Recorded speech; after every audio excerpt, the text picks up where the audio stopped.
디모데전서 1장 3절에서 17절까지의 말씀.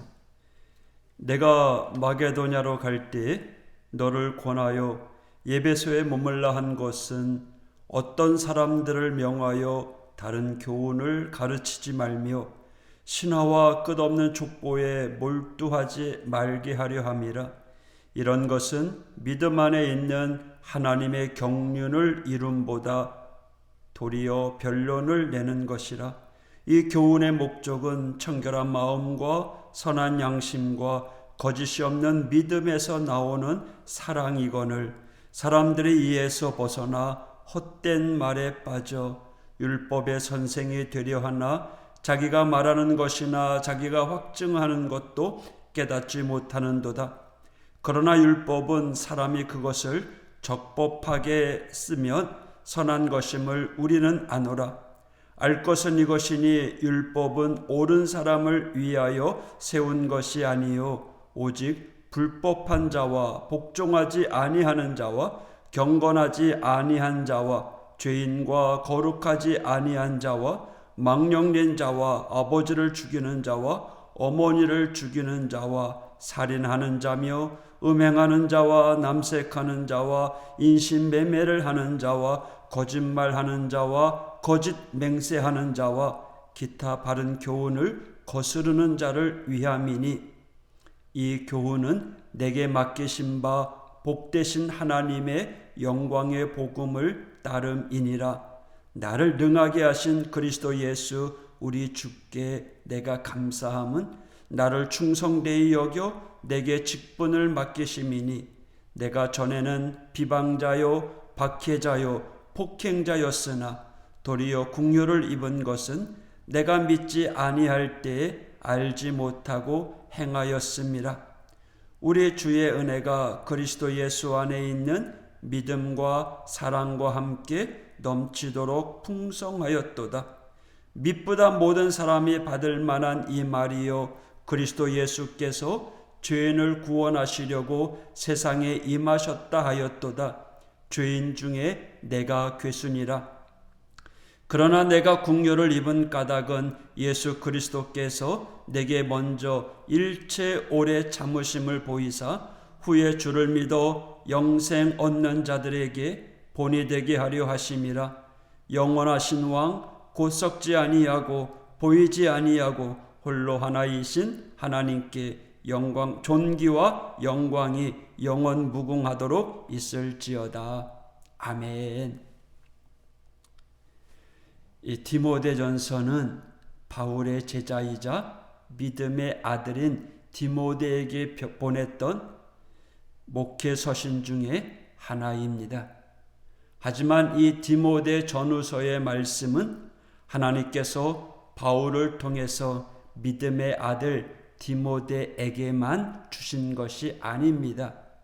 이 디모데전서 6장 21절을 보면 이것을 따르는 사람들이 있어 믿음에서 벗어났느니라 은혜가 너희와 함께 있을지어다 라고 말씀하시는 것처럼 예수 그리스도 안에서 하나님의 자녀여 주님의 일꾼으로 부름받은 우리 모두에게 주시는 말씀입니다. 그래서 오늘 본문 말씀에도 우리를 향한 하나님의 뜻이 담겨져 있습니다. 3절의 말씀을 보면 내가 마게도냐로 갈 때에 너를 권하여 에베소에 머물라 한 것은 어떤 사람들을 명하여 다른 교훈을 가르치지 말며. 전도 여행 중에 마게도냐로 갔던 사도 바울이 디모데를 에베소에 남겨두었던 것입니다.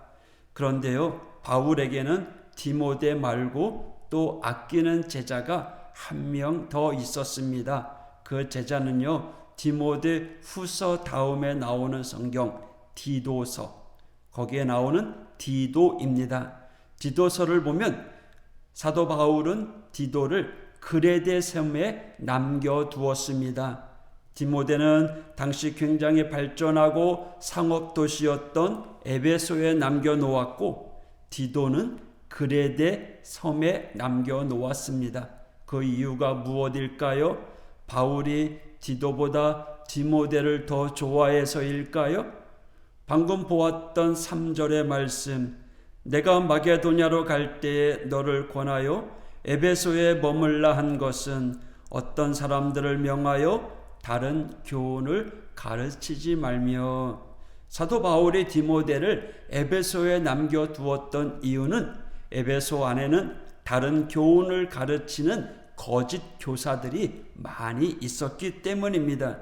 그래서 유대인 어머니 밑에서 자랐던 디모데, 하나님의 말씀을 잘 알고 있었던 디모데를 에베소에 남겨두었던 것입니다.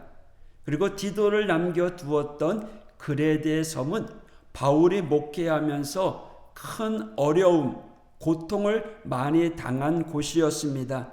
목회하기에는 큰 인내가 필요한 곳이었습니다. 그래서 그곳에는요, 참고 인내하는 성품을 잘 갖춘 디도를 남겨두었던 것입니다. 그러니까 디모데는 에베소에 꼭 필요한 사람이었고 디도는 그레데 섬에 꼭 필요한 사람이었던 거죠. 여기에 하나님께서 우리에게 주시는 아주 중요한 한 가지 메시지가 있습니다.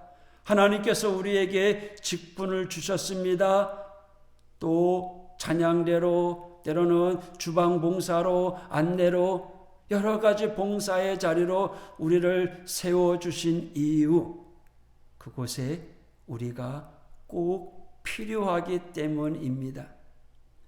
그곳에 내가 있어야 온전히 굴러가고 돌아갈 수 있기 때문입니다.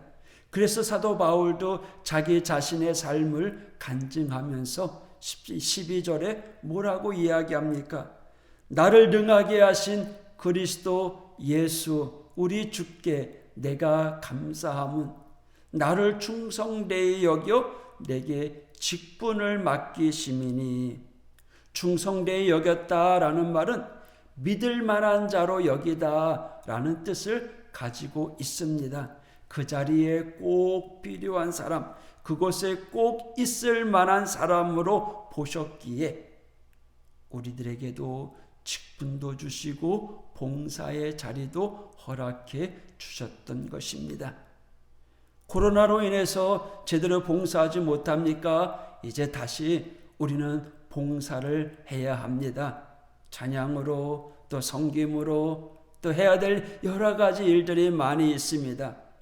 그 직분, 주님께서 맡겨준 일을 우리가 어떻게 감당해야 할까요? 11절, 우리 주께 내가 감사함은. 그래요, 감사함으로 그 일을 감당해야 됩니다. 그렇잖아요. 주님께서 나에게 목회자로, 여러분에게 장로로, 권사로, 집사로 직분을 주시고 또 주님의 몸된 교회를 섬길 수 있도록 일을 맡겨주셨다라는 것은 그 직분과 봉사의 자리만큼은 하나님께서 저와 여러분을 믿을 만한 자로 여겨주신다라는 겁니다. 그러니 얼마나 감사한 일입니까? 사도 바울은 자기 자신에 대하여 고백하기를 내가 전에는 비방자요, 박해자요, 폭행자였으나. 무슨 말이에요? 그럴 만한 자격이 없었던 자라는 거죠. 하지만 우리 주님께서 그런 바울도 충성되이 여기셨다는 거예요. 믿을 만한 자로 여기시고 또 하나님의 자녀요, 주님의 일꾼으로 부르신 거라는 겁니다. 우리 성도 여러분, 주님께서 우리에게 주신 직분, 또 우리 하나님께서 여러분에게 맡겨주신 일들, 교회에서뿐만 아니라 가정에서도 직장에서도 하나님의 사람으로 살아가도록 저와 여러분을 부르셨습니다. 부족하지만 우리를 믿을 만한 자로 여겨주시고 세워주신 그 모든 것이 주님의 은혜인 줄 믿고 우리 모두 감사함으로 그 사명 감당해야 될 줄 믿습니다. 다시 1절 말씀을 보면 우리 구주 하나님과 우리의 소망이신 그리스도 예수의 명령을 따라 그리스도 예수의 사도된 바울은. 사도 바울이 예수님의 명령으로 사도의 직분을 받았다라고 고백합니다. 여기에 사용된 명령이라는 말, 그리스도 예수의 명령, 이 명령은요, 왕이 내리는 그러한 명령입니다. 무엇입니까? 어명. 우리 주님이 어떤 분이십니까? 만왕의 왕이시지 않습니까? 그 주님께서 우리에게 맡겨주신 직분, 맡겨주신 사명, 맡겨주신 일들, 우리가 어떻게 감당해야겠습니까? 충성하며 순종하며 어명으로 받아들이고 그 일을 잘 감당해야 될 것입니다. 그것은 가문의 영광인 줄 믿습니다. 우리 예수님은 하나님이시고 예수님은 하나님의 본체이시고 하나님과 동등된 분이시지만 사랑하는 우리를 위하여 하늘 보좌를 버리시고 이 땅에 오셔서 우리를 위해 순종의 십자가의 순종으로 구원의 모든 사역을 완성하지 않으셨습니까? 그렇다면 그 사랑으로 살아가는 우리들도요, 우리에게 맡겨주신 일들을 순종으로 감당하는 성도가 되어야 됩니다. 우리도 주님께서 맡겨주시고 명령하신 그 일들을 잘 감당할 수 있기를 주님의 이름으로 축복합니다. 또 주님께서 우리에게 주신 직분, 그 일들을요, 주님의 영광을 위해서 감당해야 돼요. 17절 말씀이죠. 영원하신 왕, 곧 썩지 아니하고 보이지 아니하고 홀로 하나이신 하나님께 존귀와 영광이 영원 무궁하도록 있을지어다. 아멘. 사도 바울은 디모데에게 자신을 사도로 불러주신 그 하나님께 영광을 올려드립니다. 우리가 주님께서 맡겨주신 모든 직분과 일들을 오로지 주님의 영광을 위하여 감당해야 됩니다. 유명한 소설가 톨스토이가 이런 말을 했대요. 너희가 삶의 목적을 너희 자신에 두어보라. 보람도 없고 의미도 없고 허무할 것이다. 그러나 너의 삶의 목적을 하나님께 두어보라. 하나님의 영광을 위해 살아보라. 하나님께 영광이 되고 사회에 유익이 되고 너희에게는 보람이 넘치리라. 그래요. 우리에게 주신 하나님의 사명, 그걸 잘 감당하게 될 때 우리에게는 유익이 되고요. 또 우리에게는 기쁨이 됩니다. 하지만 개인적인 일을 위해서, 나 자신만을 위해서 그 일을 감당하다가는 보람도 없고 의미도 없고 허무해지게 되는 거죠. 그러나 나를 위해서가 아니라 우리 주님의 영광을 위해서 그 일을 감당한다면, 내가 인정받지 못하고 내가 높임받지 못하면 어때요? 남들이 알아주지 않아도요. 우리 주님을 위한 일인데, 우리 주님이 기뻐하시는 일인데, 오늘도 저와 여러분, 우리 주님께서 부족하지만 충성되이 여기시고 믿을 만한 자로 여기셔서 우리에게 직분 주시고 주님의 몸된 교회를 섬길 수 있도록 은혜를 주셨습니다. 여러분, 그러니 우리는요, 주님께서 맡겨주신 직분, 그 일들을 어떻게 감당해요? 감사함으로, 순종함으로, 또 주님의 영광을 위해서 열심히 헌신하는 우리 믿음의 성도들, 그래서 우리 주님께 칭찬받는 귀한 일꾼들 되시기를 주님의 이름으로 축원드립니다. 오늘 하루도 우리에게 주어진 이 하루, 하나님의 영광 드러내는 복된 하루가 되기를 원합니다. 기도하겠습니다. 하나님 아버지, 감사합니다. 연약한 저희들에게 믿을만하여 충성되이 여겨 직분을 주시고 사명을 주시고 일을 주셨으니 주님, 부족하지만 감사합니다. 그 사명 잘 감당할 수 있도록 하나님 영육간에 강건하게 하여 주시옵소서. 오늘도 아멘하고 순종하며 그 길을 가는 우리 믿음의 성도들 되게 하여 주시옵소서. 때로는 그 길이 고난의 길이라고 할지라도 참고 인내하며 승리케 하여 주시옵소서. 예수님 이름으로 간구하며 기도했습니다. 아멘.